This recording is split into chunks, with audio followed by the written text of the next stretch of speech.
Hello friends. तो last episode में आप लोगों ने देखा था वॉर खत्म हो चुकी थी और अब लॉ और सेनगोकू के बीच में कोरा जोन को लेकर बात हो रही होती है। सेनगोकू बोलता है कोरा जोन ने मेरे से 6 महीने के लिए छुट्टियां ली थी, जिसके बाद लॉ बोलता है कि मुझे पता है और वो मुझे काफी सारे हॉस्पिटल्स में लेके गया था। जिसके बाद सेनगोकू बोलता है कि उसके बाद तुम ओपी ओपी फ्रूट के पीछे गए और उसने तुम्हें बचाने के लिए अपने आप को सैक्रिफाइस कर दिया। लॉ, मैं ये जानना चाहता हूं कि सही मायने में वो किस चीज के लिए मरा था। लॉ बोलता है कि हम दोनों उस आइलैंड से साथ में निकलने वाले थे।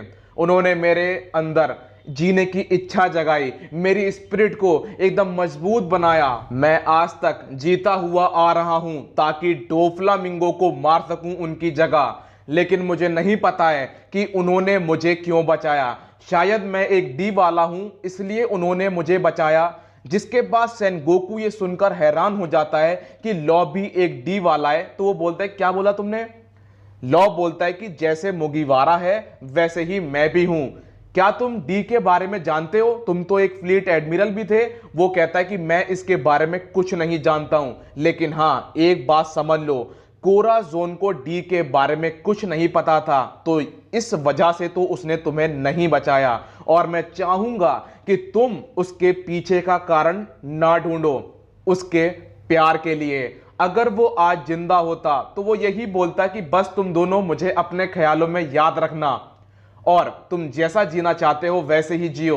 मैं अपनी ड्यूटी पर नहीं हूं और अगर होता तो मैं तुम्हें पकड़ लेता, क्योंकि तुम एकमात्र ऐसे इंसान हो जो कि कोरा जोन के बारे में जानते हो और जिससे मैं कोरा जोन के बारे में बात कर सकता हूं। इसके बाद हमें दिखाए जाते हैं जोरो लोग जिनके ऊपर बार्टोलोमियो की प्रोटेक्शन होती है। वो अपनी बैरियर के मदद से इनको बचा रहा होता है, लेकिन अब फुजीतोरा का हो जाता है दिमाग खराब और वो ड्रेस रोजा की जितनी भी गंदगी होती है उसे हवा में उड़ा देता है और बहुत पावरफुल अटैक बना रहा होता है। इसके बाद मैदान में लूफी भी आ जाता है, तो बार्टोलोमियो लूफी से बोलता है कि सर उससे पंगा मत लेना, सीधे आप मेरे पास आ जाओ और हम लोग यहां से निकल जाएंगे। लेकिन लूफी कहां मानने वाला, वो गोमू गोमू नो एलिफेंट गन से फुजीतोरा के ऊपर हमला कर देता है।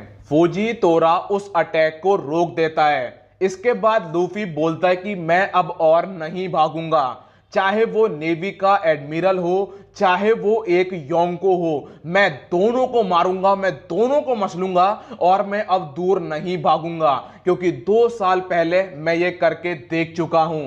लेकिन लूफी फुजीतोरा से बहुत अलग तरीके से बैटल कर रहा होता है। जब भी वो फुजीतोरा के ऊपर हमला करता है वो पहले ही बोल देता है कि मैं घूंसा मारने वाला हूं, मैं लात मारने वाला हूं, मैं ये करने वाला हूं, मैं वो करने वाला हूं।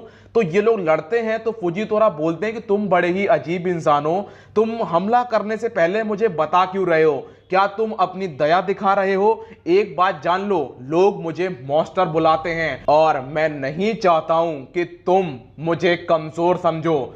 जिसके बाद फुजीतोरा अपना रेजिंग टाइगर अटैक यूज करता है और आपको पता ही है कि यह अटैक कितना ज्यादा पावरफुल है, वो एकदम तबाही मचा देता है। लेकिन लूफी का जो दिल होता है वो बहुत साफ होता है और वो बोलता है कि मैं एक ब्लाइंड इंसान के ऊपर हमला नहीं कर सकता हूं। लूफी अब हवा में उड़ जाता है तो हजरुद्दीन उसको पकड़ लेता है और वो पोर्ट की तरफ भागना शुरू कर देता है।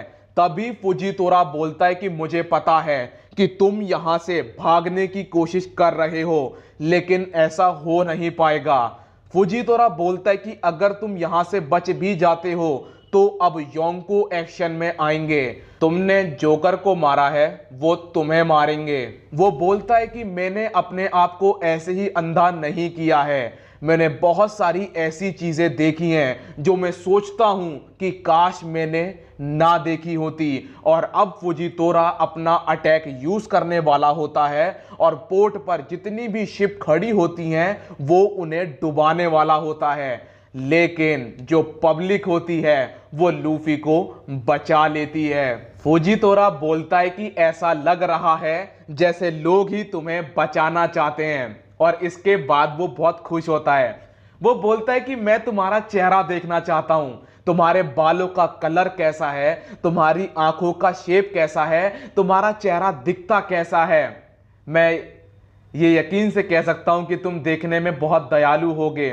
और उसे ऐसा लग रहा होता है कि काश मैंने अपने आप को अंधा ना किया होता। इसके बाद लूफी लोग शिप पर पहुंच जाते हैं और अब हमें जो क्लोजियम के स्टार बंदे होते हैं उनके बारे में बताया जाता है।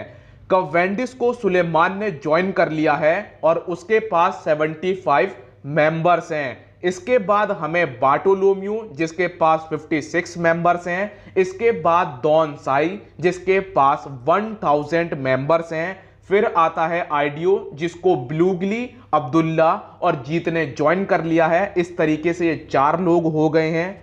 फिर आता है लियो जिसके पास 200 मेंबर्स हैं। फिर आता है हजरुद्दीन जिसके पास 5 मेंबर्स हैं। और फिर आता है ओरलंबस जिसके पास 4300 मेंबर्स हैं। और ये टोटल मिला के होते हैं 5600, जो कि बहुत बड़ी संख्या है। और अब बार्टोलोम्यू सामने आता है और वो बोलता है कि लूफी सर, हम आपको अपना फादर बनाना चाहते हैं और हम आपका बेटा बनना चाहते हैं। आप हमें अपनी छत्र छाया में ले लीजिए।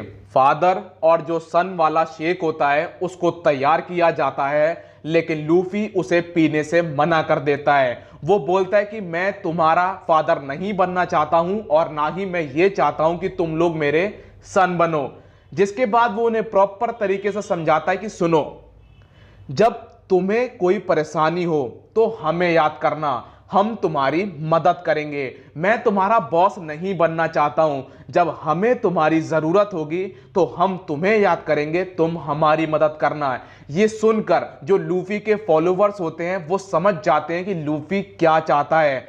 इसके बाद कुछ पायरेट्स मिलकर लूफी के ऊपर हमला कर रहे होते हैं, लेकिन फुजीतोरा ने जो अटैक बनाया होता है वो वैसे भी बेकार हो चुका होता है। तो फुजीतोरा उस अटैक को ले जाकर उन बंदों के ऊपर पटक देता है और वो बोलता है कि मुगिवारा, ये तुम्हारे लिए मेरी तरफ से छोटा सा तोहफा।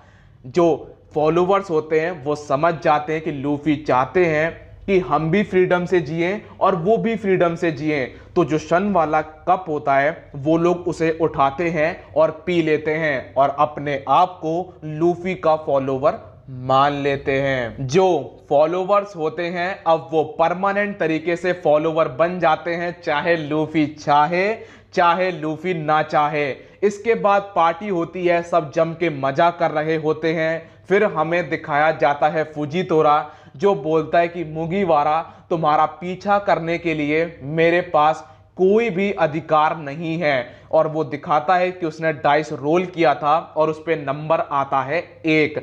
इसके बाद वो बोलता है कि तुम्हारा बहुत बहुत शुक्रिया, क्योंकि गवर्नमेंट ने जो गंदगी फैलाई थी तुमने वो साफ कर दी। इसके बाद लूफी लोग जश्न मना रहे होते हैं और ड्रेस रोजा आर्क का यहीं पर एंड होता है। बहुत बेहतरीन आर्क यहीं पर खत्म होती है। बहुत बेहतरीन विलन डोफ्लामिंगो हमें इस आर्क में देखने को मिला। ये आर्क यहीं पर खत्म होती है। तो मिलता हूं नेक्स्ट वीडियो में और नेक्स्ट वीडियो से शुरू होगी जू आर्क। तो फिर तैयार हो जाइए, अपना ख्याल रखिए, कोरोना से सावधान। Good bye.